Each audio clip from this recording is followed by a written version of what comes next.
Hey, what's up everybody? My name is RG Latino, also known as Rudy, and today I wanted to go over on the Game Awards. I wanted to give my thoughts and opinions about some of the nominees and some of the categories that are being put in for the Game Awards. So I wanted to go over that, give my thoughts and opinions, and I just wanted to give my overall take about that. So let's get to it.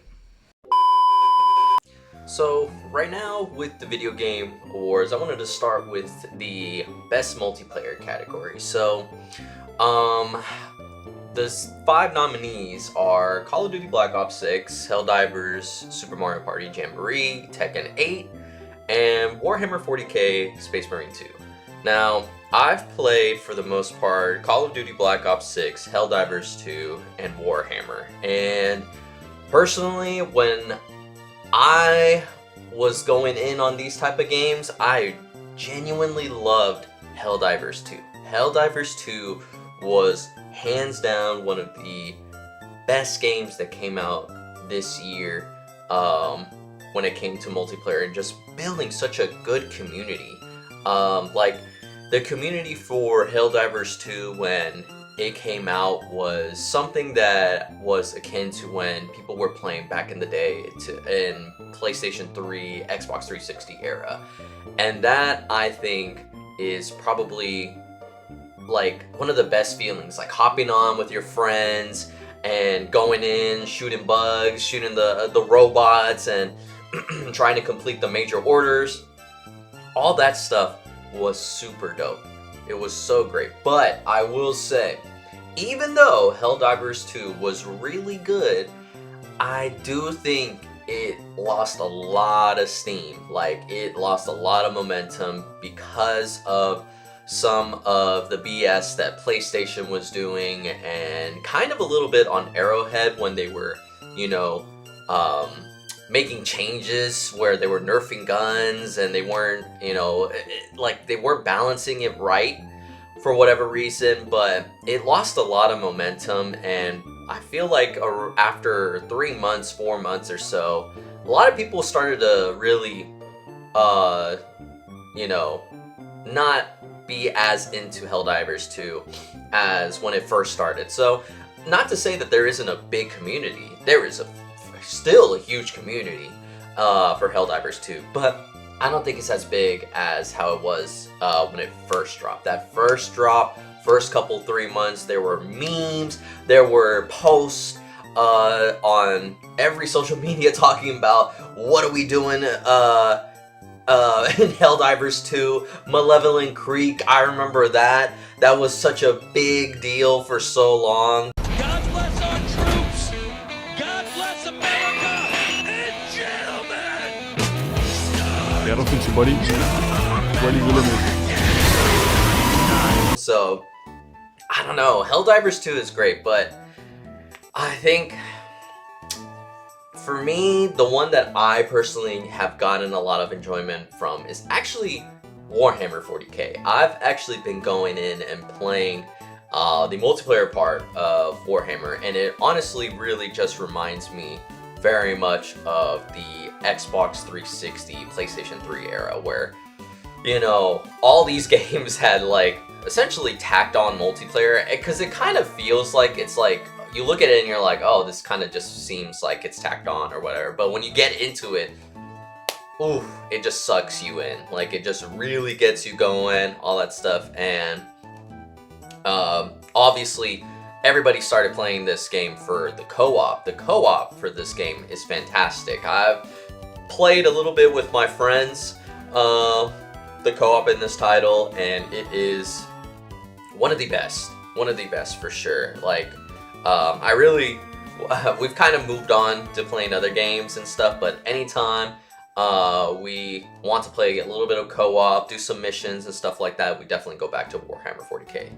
And Call of Duty Black Ops 6, obviously just kind of your standard multiplayer. I feel like it still has a lot of variety to it, like the new Omni movement system that was implemented in Black Ops 6, I think is cool, and also has resulted in some of the funniest memes. I must have had it so tight. swung his body to the side, and that's how, you know what I'm saying? Oh my god. That Omni movement the fuck out of me, bro. For Call of Duty Black Ops, the multiplayer, but I think it's kind of like your standard multiplayer for Call of Duty, in my opinion, where you kind of just like, you play it, a lot of people start going crazy, like they really start trying to like show off that they're better than you in Black Ops multiplayer, or in the multiplayer for Call of Duty. And like, you have one good game, bro, immediately you're in that unemployment the unemployment group of people where they are just absolutely going hard on this shit. So multiplayer is fun. I think it's really good. It definitely is a huge step up from when they did for Modern Warfare 3. That was like basura for real.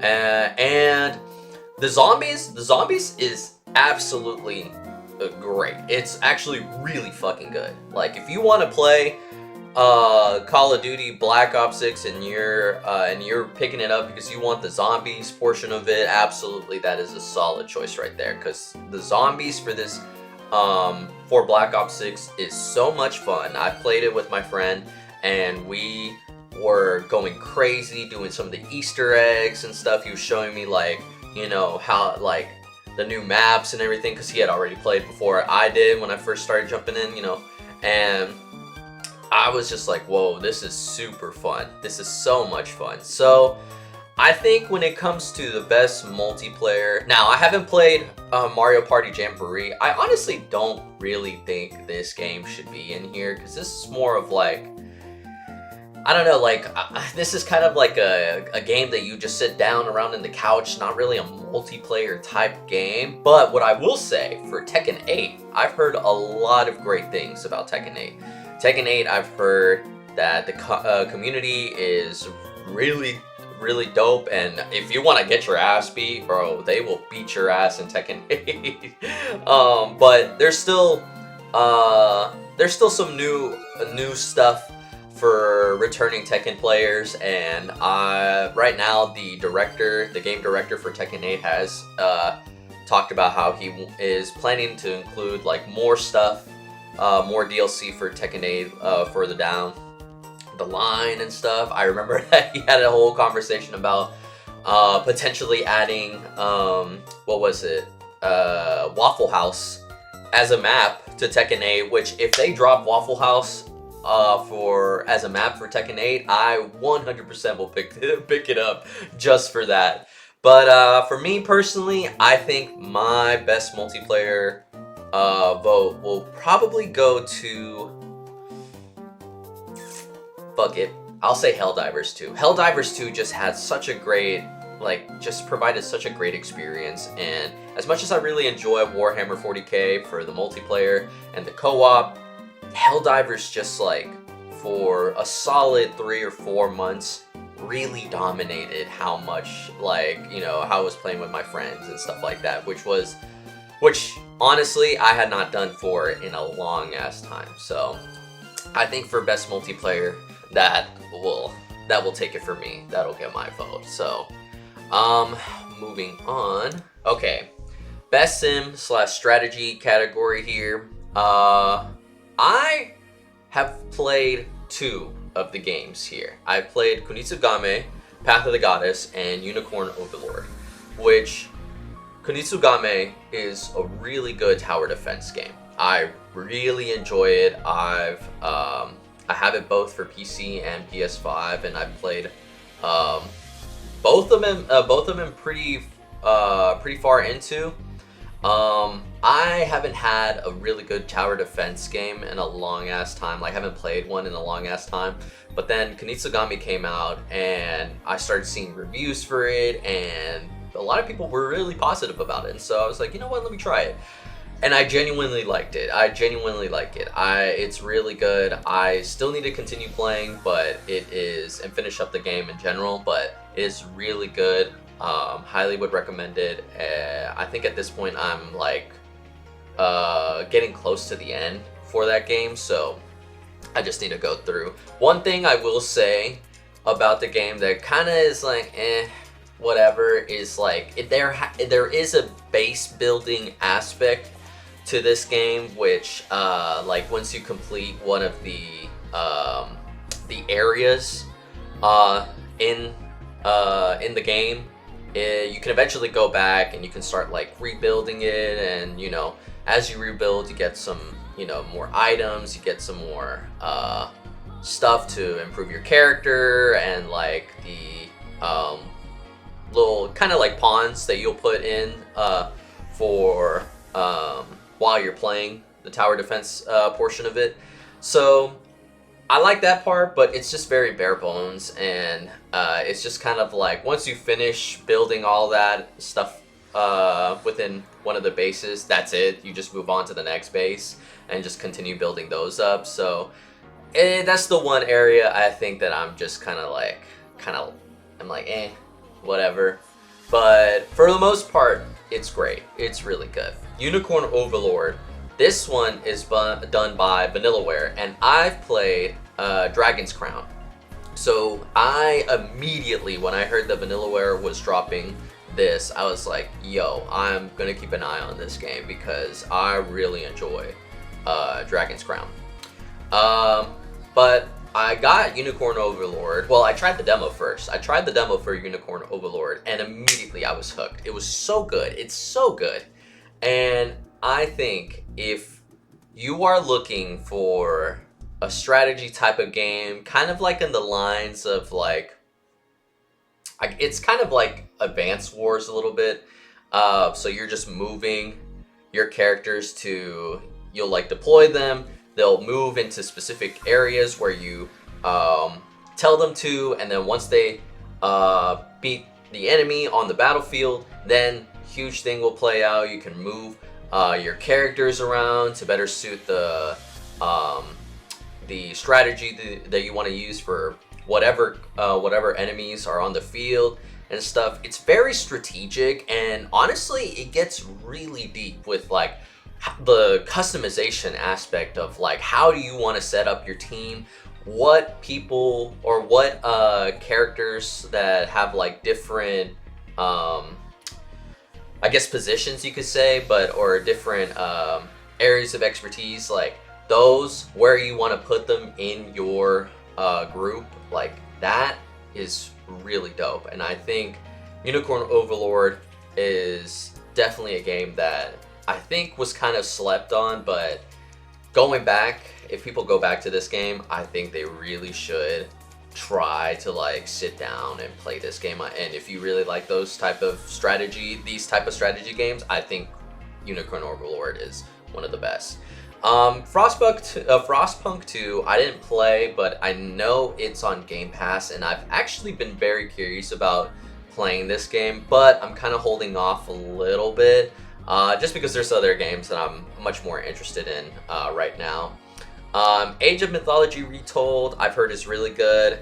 Also haven't played that. And then Manor Lords. Wow. Manor Lords I had heard about and seen some coverage on for it, and then it dropped. Holy crap. Holy shit, that was crazy, dude. The amount of people who immediately started going in on Manor Lords, and it's I think it's developed by like an indie developer or something like that. But it went crazy. It went crazy, and people are 100% people are still playing this very actively to this day. But it's really good from what I've heard, and from what I've seen, it looks interesting. Just not my cup of tea, personally. But for the people who have really spoke highly, or who have really spoke about Manor Lords, they've spoken about it super highly. So that might be something that I check out. But personally, out of these 5 entries, I personally would go with Unicorn Overlord. I think that is 100% my pick for this, for best sim strategy. Now, do I think that they'll win? Probably not. I honestly think that will probably go to Manor Lords. But you know, we'll see. we'll see when the time comes. I think it's the Game Awards starts in December 12th. Like they do their announcements December 12th of who won. So we'll check back in later. All right, best family. So I've played only 2 of these games, which was Astrobot and The Plucky Squire. Astrobot, holy shit, that is a great game. Talk about just having fun and just feeling like a little kid again. Like, I played Astrobot, and I've actually been playing on stream, which if you want to go watch my stream playthroughs, go ahead to my Twitch channel. It's RG Latino, just like how it is on YouTube. And I'm actually posting my playthroughs as well, my stream playthroughs for Astrobot on my channel. So if you want to go back and look at those, you'll see how much fun I'm having with that game. It's so good. It's just a really good platformer, like to the akin of like the Super Mario 3D type of platformers. It's just so good, well developed. You can tell that developers really put a lot of love and care to this game, and it's so fun going to be able to look back and see like the history of PlayStation, because with Astrobot, you know, the goal is to be able to save and like save a bunch of bots, obviously, and on top of that, fix your ship, which is a PlayStation 5. So, so 100% a huge advertisement for PlayStation.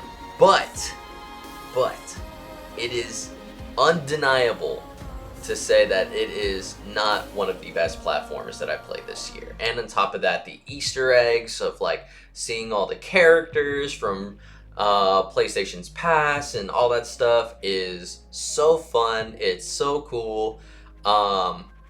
Personally, this is just a wash right there for me. I think personally Astrobot is my pick for best family game. But let me go into the Plucky Squire as well. So I played this game as well. And this game is very reminiscent of like all the Legend of Zelda games for the most part. You know, but I think it is super cool with the art direction, because you'll be switching between 3D and 2D, the 2D part being all super colorful and like beautifully done in this art book style, like this little kid's book style. So cool, it's so cute. I honestly really liked it. And the 3D portion is actually really well done too. It's cool to be able to like go back into the page, all that stuff, and then whenever you need to do stuff outside in the real world, like the fluidity of just like switching between that is really cool. I will say though, I play this on the Switch. Probably not the best experience to play this game on. I think if you really want to play this game, 100% pick this up on like, you know, modern day consoles or on PC. Runs way better on that than the Switch, but I did play it on the Switch and it's still really good. It's still really good. My only gripe with this game is I think the writing for it is where it kind of loses me. Like, these characters talk a lot, and towards the end of the game I really was just kind of like, alright, let's wrap up this story. I think it could have been a little bit shorter, maybe just like an hour shorter or so, just because there's just some fat that still needed to be trimmed with this game. So, but I did enjoy my experience with it. I did enjoy this game. I thought it was really good. Just it wasn't as tight with like the writing, and with the length it could have been done a little bit shorter. So the Plucky Squire is great. Go ahead, try it. You know, I don't know if there's a demo, but you can see people play it, and it's really good. I highly recommend it. But just beware that, you know, writing starts getting a little towards the end. You know, could be cut a little bit shorter. So, and then Princess Peach Showtime. Haven't played it. I saw reviews for it, and it reviewed pretty good. I saw a lot of people had some qualms with it, but for the most part, it did really well. It was a really good game, which is so also very interesting that this is the first time Princess Peach is actually getting her first game after so long. Super Mario Party Jamboree, haven't played it. And The Legend of Zelda Echoes of Wisdom, I also haven't played, but I've heard really good things about it. I've heard and seen a lot of reviews for this game, and honestly, it's kind of interested me. I like the art style. It's very, obviously, it's basically the art style from, I think it was Link's Awakening. I may be wrong on that, but they remade that game for the Switch, or I think it was. I may be wrong. I'll put some little edits if I'm wrong with that. But they basically redid that same style from that previous Legend of Zelda game. And it looks really cool. It looks really cute. And Zelda being the main character, I think is really fucking dope. But personally, for my pick, I have to give it to Astrobot. Astrobot is literally such a great game. So good. One of the best platformers I've played in a very long time. And I'm sad that we don't get these type of games anymore from Sony. Like, PlayStation was going crazy, going triple platinum with their platinums, or with their platformers back in the day. You know, PlayStation era, PlayStation 1 era, PlayStation 2 era, they were dominating with that. And nowadays, like, you know, we get the AAA games and the huge blockbuster type of games, but, you know, we need them to invest into games like this, because this also is something that Sony can do really well, PlayStation can do really well, but they just don't. They just don't. So, we need some more of this. Alright, best RPG. So here we got Dragon's Dogma 2, Elden Ring Shadow of the Erdtree, which we'll get to, Final Fantasy VII Rebirth, Like a Dragon Infinite Wealth, and Metaphor ReFantasio. So, I'm going to start with Elden Ring Shadow of the Erdtree. So I played this game, or I played the DLC. It is great. It is fantastic. It adds a whole new area for Elden Ring and just expands so much with it. I love the new bosses. I love the new weapons you can find, the new areas that you can discover. It's super cool. It's super dope. But I'm one of those people in the camp where I really don't think that Elden Ring Shadow of the Erdtree should be in these type of categories of best RPG, or later on, as we'll see, Game of the Year, like, type of position. Like, it's great. It is such an amazing like DLC for Elden Ring. It's so good, but I don't know. I think it's just one of those things where, if anything, this should have been included. They should create a DLC separate, centered, or like centric category for these type of DLCs, where, you know, put them in those categories. I'm gonna be straight up. Elden Ring Shadow of the Erdtree is probably my favorite, like, out of all of these, because that's the DLC that I put in the most time. That's the game that I put in the most time out of any of the games that I played recently. Elden Ring is hands down the game that I put like so many hours into. And coming back to play Shadow of the Erdtree is fantastic. It's so good.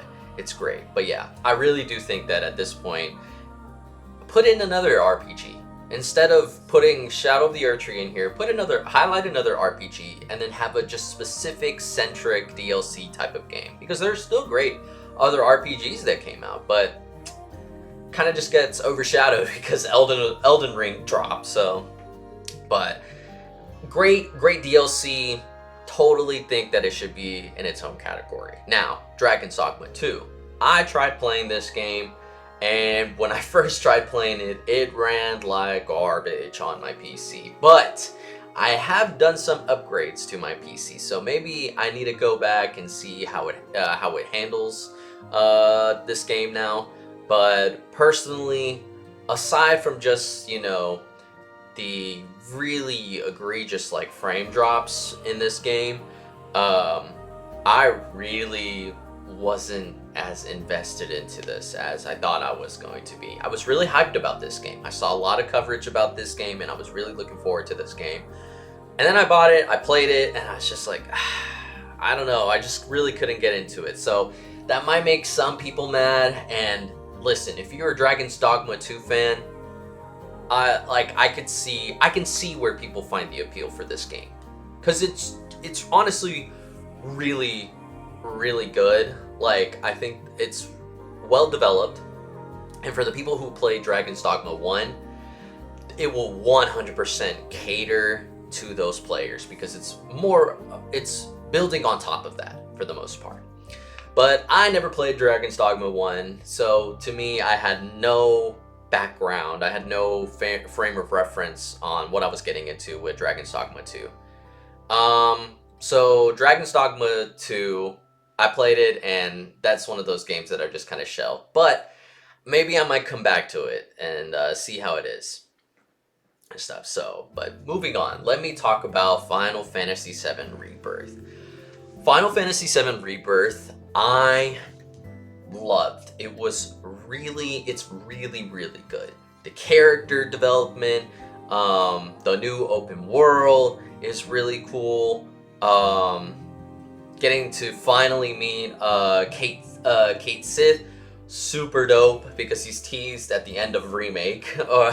So Final Fantasy VII Remake, and it's just honestly so nice. Like, I loved going through and doing some of the side missions. Like, I really loved the one where Barrett is where we have to go like escort a dog essentially and make sure this dog is okay, and the entire time Barrett is just having a huge breakdown on I think it was Marlene, because like she's a kid, she's still a baby and stuff, and Barrett's just like, what am I gonna do when she gets older and stuff. Oh, my sweet baby girl.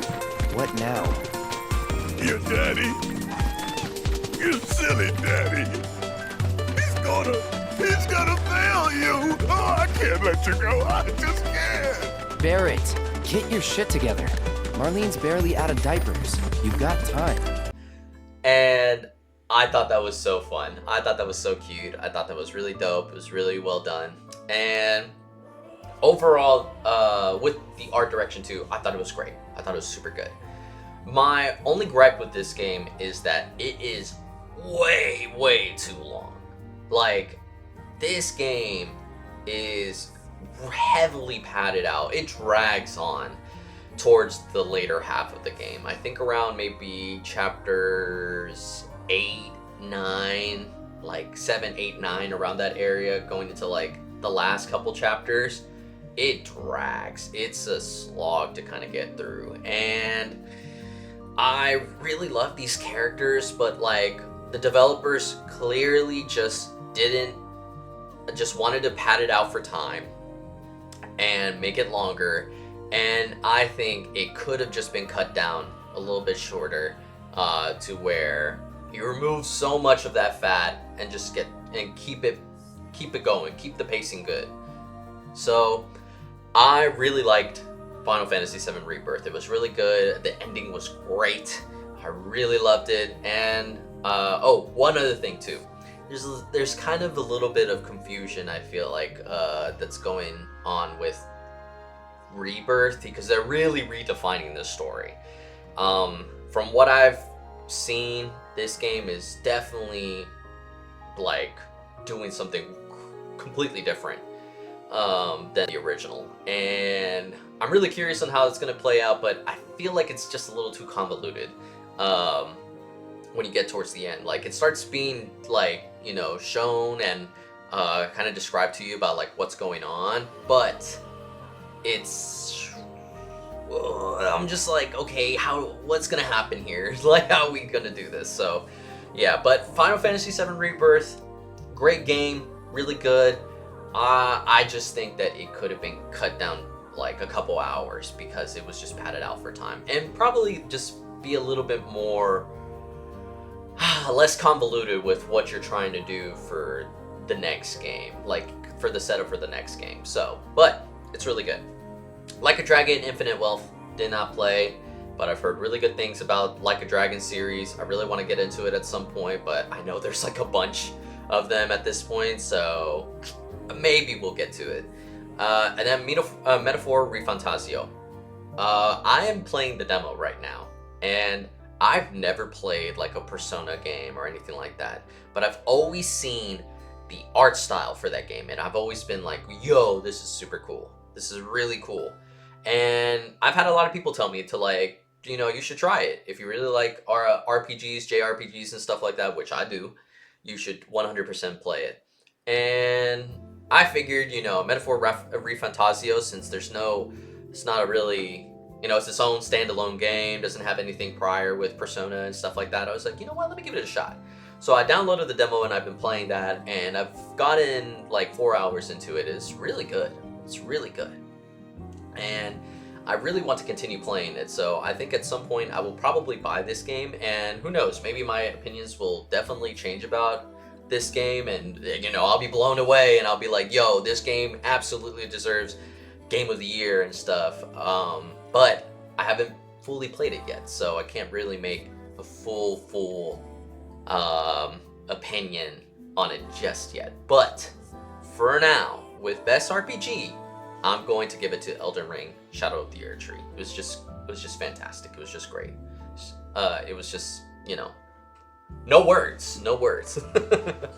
All right, Best Action and Adventure. So we got Astro Bot, Prince of Persia: The Lost Crown, which I'm so happy they got recognized because this game is actually really good. Silent Hill 2, Star Wars Outlaws, and The Legend of Zelda: Echoes of Wisdom. There is a huge, like, variety of games here. Genuinely, I'm not really sure why Astrobot is in here. It's more of like a just adventure kind of platformer type of game. I don't really think it's like an action game. But, out of this entire list, I'm going to say Silent Hill 2. Everybody knows my thoughts about Astrobot, really good. Prince of Persia: The Lost Crown is a solid Metrovania. If you really want something to, like, you know how Metroid Dread and stuff was, this game is for you. It's super good. It is it's honestly the best game that Ubisoft has dropped in a long time. It's so good. Star Wars Outlaws, I've been playing. It's kind of okay, you know. It's definitely has its pros and cons, but I think for the most part, it just kind of lands, and like, it's good, not great, not amazing, but it's good. And then The Legend of Zelda: Echoes of Wisdom, haven't played it, but I've, like I said previously, seen plenty of reviews, really good. But now, let me get into Silent Hill 2. I've never played the original Silent Hill 2 game.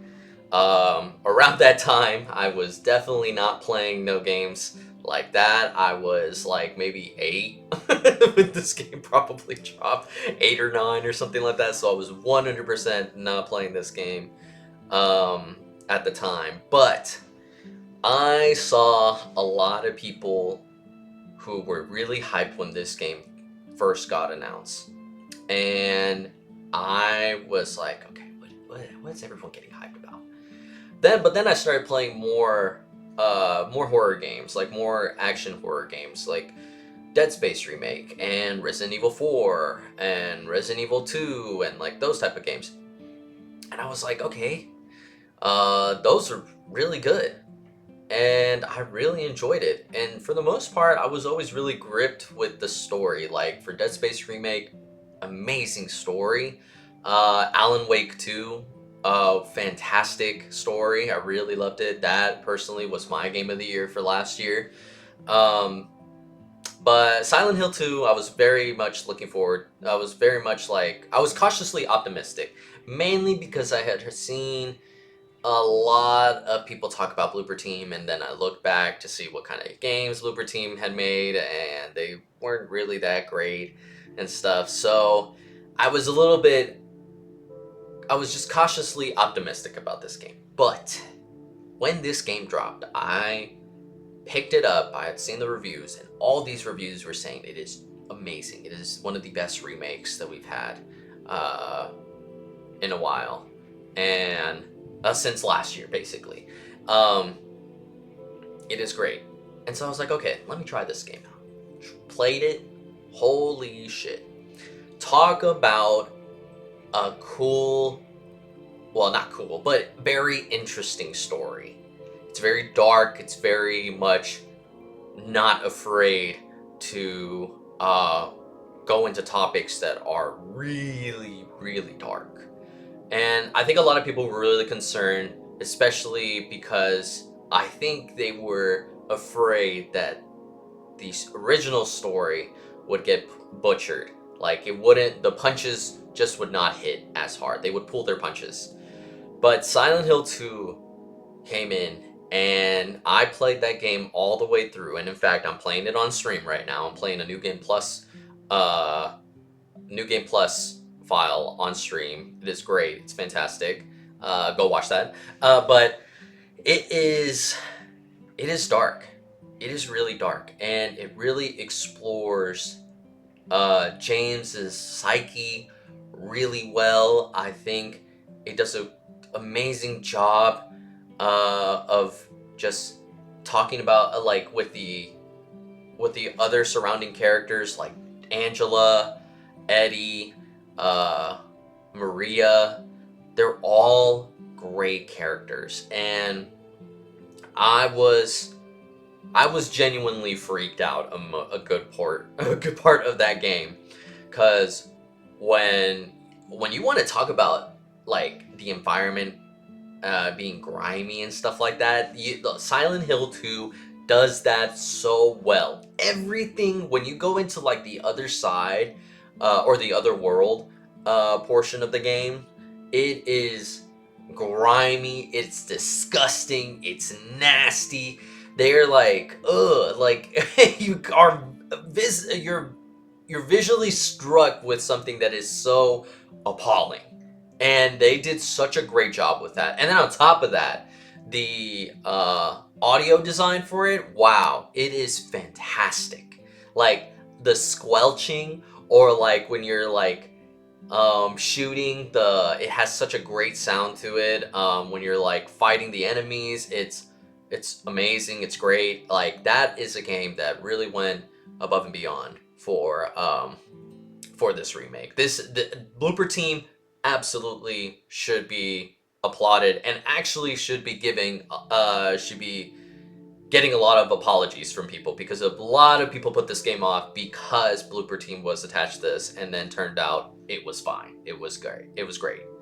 So the only thing is just that there's a lack of weapon variety and like enemy variety. And now I'm not trying to say like make this motherfucker be like, don't make James be like Leon in Resident Evil 4. He don't need to be all that. But I think maybe just like another extra weapon, or just like maybe add another enemy or two to the mix would have been interesting. I think that would have been good.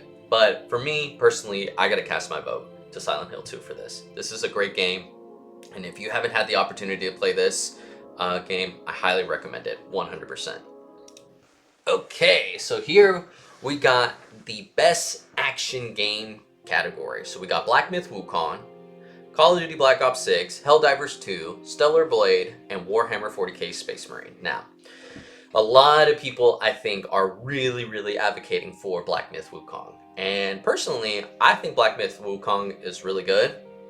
But I think, well, out of this entire category, I'm going to say my vote probably goes to Warhammer 40k.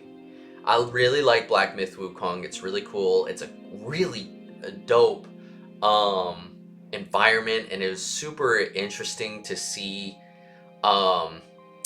like a bunch of Chinese culture that honestly is not really explored in a lot of video games. Like, I think that aspect of it, where it's deriving a lot from Journey to the West, I think is really, really cool. And more developers honestly should go and tap into that, because the fact that this game is like one of the very like main big AAA games with a lot of Chinese you know, influence and stuff is really cool. And yeah, but I think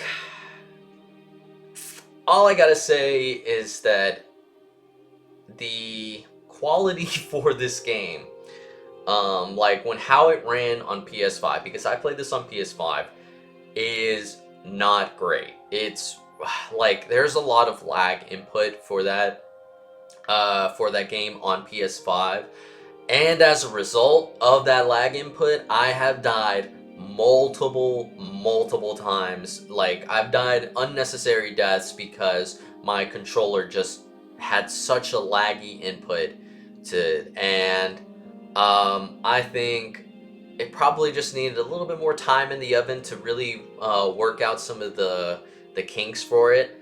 But on top of that, I think that it's just kind of very much like a boss run type of game, and that's fine. If you like those type of games, that's cool. I like my fair share of those, but I was kind of anticipating there to be more in between, like while you're traveling between bosses and stuff. I thought there would be more to it, but not really. You're just kind of fighting fodder enemies, and then you move on to the next boss, and then to the next boss, and to the next boss. And like, I would have really liked to have more variety, or more the ability to explore more the environment at that point. But it's a great game. It is a fantastic game. This is definitely in my top 10 games that came out this year. I just think that it could have used a little bit more time in the oven with developing for the open world aspect, or like the semi-open world aspect, and then just some quality of life things that honestly should be fixed. And I don't know if it's been fixed at this point, but still. Call of Duty Black Ops 6, I've talked about this game, at least the multiplayer. I haven't played the campaign, but I've heard a lot of people talk about the campaign, that it's really good, and significantly better than Modern Warfare 3, which is honestly not not a high bar to clear. Helldivers 2, great game. I've already talked about this game extensively. And Stellar Blade, I played Stellar Blade. I really love the combat for this game. It's super cool, it's super fluid, super flashy, and the bosses that you're fighting, I think in the beginning is not as interesting. I feel like when it really picks up its stride for this game is when it gets towards the end, which kind of sucks, because at that point you're like, bro, why are we getting to the end of this, and the game just now feels like it's really picking up with its bosses and like it's a little bit of its story. But the story though, oof, when it came to the story is not great. The characters just feel very one-dimensional, and like you don't really get to know a lot of them. Like Adam, it's just kind of very boring and monotone. Eve is also very boring and monotone. I know a lot of people though were paying attention to her because, you know, physics. But yeah, Stellar Blade I think was really good in the gameplay department, but just didn't really hit with the story. Now, if the story for the next game is, you know, actually gets a huge overhaul, people are like, they actually put a lot more effort into that story, then I think it has a really good chance of being like going above and beyond at that point. But Stellar Blade, good game, just story was kind of booty, and characters are just kind of boring, and they're just kind of there, and that's about it. And then Warhammer 40k Space Marine 2, I personally really liked the story for it. It was interesting, even though I don't really know a lot of the Warhammer lore, had to go watch videos for it. I actually liked it, and I loved the huge set pieces for it. I thought it was really cool, and obviously I've talked about the co-op and the multiplayer aspect of it. It offers a lot of replayability with that game, so Yeah, so out of this one, I think I'm gonna give it to Warhammer. Even though Black Myth Wukong is really good, I think I just gravitated, for me personally, I've just gravitated more towards Warhammer. Now, not to say that Black Myth Wukong is bad or ass or anything like that. I've already said that that game landed in my top 10 because it was really good. I think just Warhammer, I really enjoyed it a lot more with the story element of it. Best debut indie game. So here we got Animal Well, Balatro, Manor Lords, Pacific Drive, and The Plucky Squire. Animal Well, I played through, and it is a great platformer, a great Metroidvania type game, and all developed by one dude. So, and also published by Donkey. So, if you watch any of his stuff, he's definitely already talked about this game and done a video for this game. But it is really impressive that this game was honestly just developed by one guy. Like, it was really good, and I really enjoyed it. It was really cool. Had a very eerie sense to it, and yeah, overall, great game. Really liked it. Balatro, I'll come back to that. But Manor Lords, like I said, haven't played it, but I've heard really great things about it, and would definitely love to jump in. Pacific Drive, I actually really wanted to pick up this game and play it because I really like the art style of it, and I like the concept of it. You're just driving like a beat up car station wagon and just repairing it so then you can get through like in the zones type of stuff. But I just haven't really pulled the trigger yet. So maybe eventually I'll come around and finally play it, and so, but we'll see. I've heard great things, so for people who have played this game, I'm sure I've heard a lot of people say that they really love it. So I definitely just need to go ahead and just pick it up sometime. The Plucky Squire, I've already talked about it. Great game, just needs to be cut a little short and stuff. So, but Balatro, let me get into this game. So Balatro, I had seen people talk about this game, and personally, I was like, this game kind of looks like it doesn't really look like it appealed to me. But it went on sale recently for Black Friday, which this is being recorded like 2 days after Thanksgiving. So happy Thanksgiving if you celebrate. But I played Balatro after I got it on sale, and holy shit, this game dug its hooks deep into me. Like, right now, I am currently playing this game on PC, and I also got it on Switch because obviously this game is 100% a great time killer game for sure. But the roguelite element of it, I genuinely was not expecting to like this game. But then I played it, and wow, like, this game is super addicting. It's just overall fun. And I really like the roguelike element to this game. It is super well done. But yeah, this game, I'm surprised that guy has not decided to monetize. But I think I did see the reason why he decided not to monetize was because he said that it honestly be kind of scummy for him to do it, since he saw how people, like, within his friends and family got super addicted to it, and he was like, ooh, that's a little dangerous. So, but Balatro, great game. If you think that you will not like this game, I guarantee you, I did not like this. I was not interested in this game, and then I bought it, and then I was like, yo, this game, I understand why it is being nominated for Game of the Year now. Like, it is that good. It is really good. Okay, best independent game. So, Animal Well, Balatro, Lorelei and the Laser Eyes, Neva, UFO 50.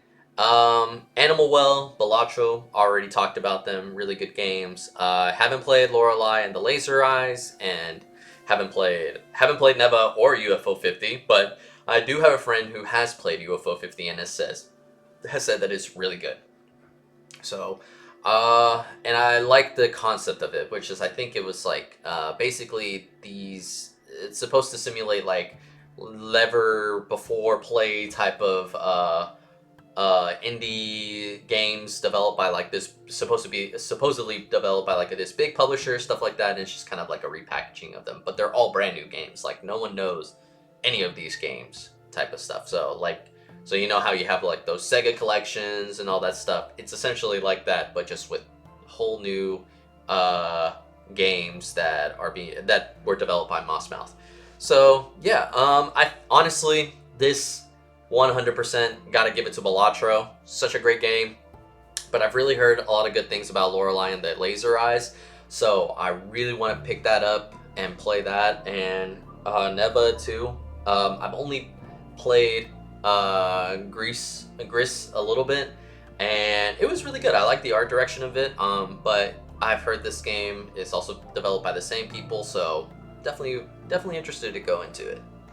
Alright, best score and music. So we got Astrobot, Final Fantasy VII, Metaphor ReFantazio, Silent Hill 2, and Stellar Blade. When it comes to the music for this, I personally, man, for the most part, the music for all of these games are great. Astrobot, I love the really like quirky little cute type of music that they have for Final Fantasy VII Rebirth.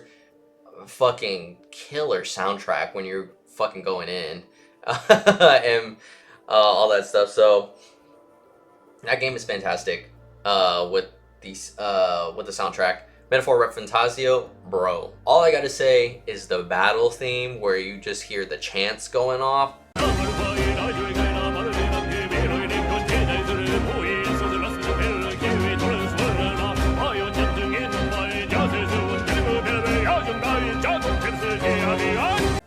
That song, when I first heard it, I was like, okay, we're getting into this. And then Silent Hill 2, great. I love the score for it. It's so dark and very kind of like haunting and dreamlike. It's really good. And Stellar Blade, really good too. Oh man, this is hard. This is honestly kind of hard. But I will say, out of the games that I fully went through and played all the way, I gotta say, Final Fantasy VII Rebirth did it for me when it came to the music and the score. Like, it was just so good. It was just really good. So here we got Best Art Direction. Astrobot, Black Myth Wukong, Elden Ring, Shadow of the Erdtree, Metaphor ReFantazio, and Neva. Now, when it came to the art direction, I really liked the art direction for Elden Ring personally. I think it was really cool. Like, you go into the whole new world, or the expansion, and you just see the huge tree that obviously looks very different from the Erdtree in the main game, but fantastic. I love seeing, like, you know, those big huge like fire cage monsters walking around and stuff like that. The environment was cool. Like, it was really good. But I think I would actually give this to Black Myth Wukong, because as much as I really like the art direction that Elden Ring went with this game, with this DLC, and I really like Astrobot, I think it's really cool, really cute and stuff. I loved seeing the visuals for the Chinese culture. I think that was super cool. It was done so beautifully, and I think overall I'd have to give this to Black Myth Wukong. That, like, the art direction for this game is like bar to none. Like, it is really well done on how they did like Chinese culture and stuff like that, and they expressed it through their game, like how they expressed it through their game. It was amazing. It was fantastic. All right, now we're getting more into, well, with our direction we were already getting into, but now we're getting more and more into like heavy hitters. So now we got best narrative. So we got Final Fantasy VII Rebirth, Like a Dragon, Infinite Wealth, Metaphor Refantasio, Senua's Saga, Hellblade 2, and Silent Hill 2. Now, personally, I have not played Infinite Wealth or Hellblade 2, so I don't really know how the stories are like in those games. And then Metaphor Refantasia, I've only played a little bit of it, so I could not give you a solid, opinion on that. But when it comes to the story for Final Fantasy VII Rebirth and Silent Hill 2, absolutely I can. So I think I've already talked about it for Final Fantasy VII Rebirth. The story is great. I love the character development. I love the build up to the ending with with Sephiroth and all that stuff. But I think there's just a portion of it that just gets padded too much, and because of that, I really think it kind of drags the story down a little bit with it. But with Silent Hill 2, that game, personally, I think it did a great job with its story. And obviously it's a remake, so it's just going through and retelling the story from the previous game, from the original game. But I never played that game, so this is a whole new experience to me. And just playing this as a whole new experience and not knowing anything about, this game, Silent Hill 2's story is really, really good, and honestly is probably better to me personally than Final Fantasy VII Rebirth. So I'm gonna give this one to Silent Hill 2. Alright, best game direction. So we got Astrobot, Balatro, Black Myth Wukong, Elden Ring, Shadow of the Erdtree, Final Fantasy VII Rebirth, and Metaphor Refantasio. This is essentially just this is just Game of the Year at this point. Oof, this is tough. This is a tough one. Astrobot, to me, fantastic game. The game direction for it, really good. I love all the all the levels that they have for, like, none of the platforming seems like just half-assed or anything like that. It all seems very much like toned and like super focused. So Astrobot, to me personally, is up there. Balatro, such a fun game. That game you could just replay for hours and hours on end. Black Myth Wukong, like I said before, the open area sections before you get to another boss run, another boss is kind of could have been done more, much better and stuff, but still really good. Elden Ring, Shadow of the Erdtree, that's just that whole new sense of discovery again. That was fantastic. Coming back to that and thinking that, like, you've already seen it all with the base game of Elden Ring, and then you get the DLC and you're like, wow, this is fantastic. Final Fantasy VII Rebirth, great.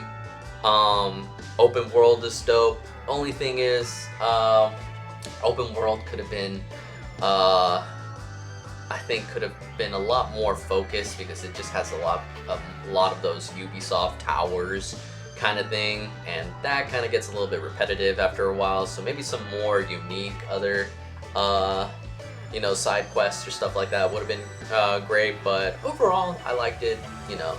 So, and then Metaphor Refantasio, even though I've only played a little bit of it, it's really good. It's the game direction for it is honestly pretty evident just based off the prologue and stuff. So, but if I had to say which one I would vote for here, this is tough. I think I would say Astrobot. Astrobot to me is one of the best games, and it's so tight in its execution. It's great. And I really like the other ones, other entries as well. But like, yeah, this game nailed it with their game direction. All right, and now we have the big one here, game of the year. So we got Astrobot, we got Balatro, Black Myth Wukong, Elden Ring, Shadow of the Erdtree, Final Fantasy VII Rebirth, Metaphor ReFantazio. This is basically just get the game direction category again. But I'm gonna say for game of the year,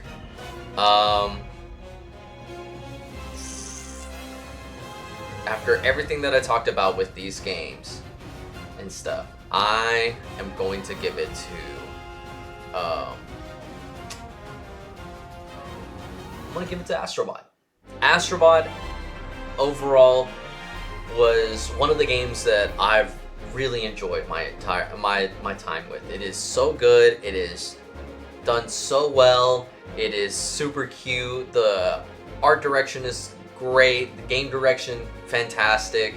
The score is dope. Everything about it is really good. Even though it is essentially just a big advertisement for PlayStation, it's good. It's just overall good, like hands down. So, but those are my thoughts with the Game of the Year nominees this year. I really have enjoyed all the games that have come out for the most part. There's been so many games that obviously have not been recognized that I've really just enjoyed and have been going through right now. And yeah, like this lineup is solid. You know, I thought last year's was going to be hard to top, and you know, maybe it doesn't get as up there. It's still, this is a great solid lineup for the Game of the Year nominees. So we'll see who gets crowned for on December 12th, I believe. That's when they do the award ceremony. So we'll see what it's like around that time, what people decide who deserves Game of the Year. But those are my thoughts and opinions on it. Let me know what you think about this, about Game of the Year. What is your Game of the Year? Let me know in the comments. And yeah, please, you know, subscribe to the channel, to RG Latino, if you like these type of videos. I'll be making some more content right now with the next video I'm looking at doing is, you know, my Game of the Year, top 5 games that I played this year. I'm gonna be doing that list here soon. And yeah, and also go follow or go subscribe to my Twitch channel. There you'll be able to see my stream playthroughs. I'm currently playing through Astrobot and I'm playing through Silent Hill 2. You know, we have a good time in there, so if you want to come see me play live, go ahead, subscribe to that, and then, you know, just put your notifications on for that. But aside from that, thank you so much for watching this video, and I'll see you guys next time. Thank you so much. Bye bye.